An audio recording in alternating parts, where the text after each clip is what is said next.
ఉన్న ప్రజల ఉసురు తగిలే పాపం పండి మీరు పోయినరు.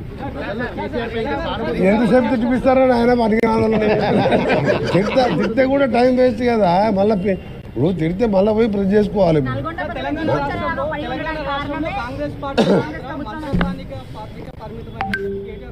మళ్ళీ కేటీఆర్ తప్ప కూడా పిల్లగారి గురించి ఎందుకు మాట్లాడతారా?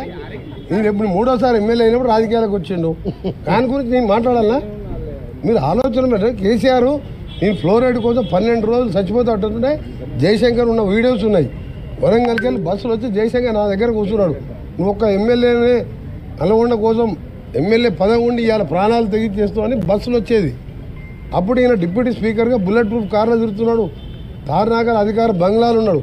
కేసీఆర్ కూడా నా నైతిక హక్కు లేదు నా మీద మాట్లాడతాను. ఈ బచ్చాయంతా అప్పుడు అమెరికాలో నౌకరు చేసుకుంటుండు. రామలింగరాజు కొడుకేమడి తిరుగుతుండు అమెరికాలో.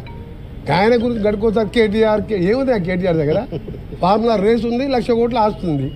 ఆ పైసలు కోమటిరెడ్డి వెంకటరెడ్డి దగ్గర 1,00,000 కోట్లు లేవు. కానీ ప్రజల కోసం పోరాటం చేసి ఒక రైతు బిడ్డగా పైకి వచ్చిన అందుకని అడిగితే కేసీఆర్ కన్నా అడిగినా అర్థం ఉంది. కానీ కేటీఆర్ హరీష్ ఏముంది వాళ్ళ దగ్గర? దోసుకున్న సొమ్ము ఉంది, ఆందోళనని బెదిరించి వసూలు చేసుకున్న సొమ్ము ఉంది.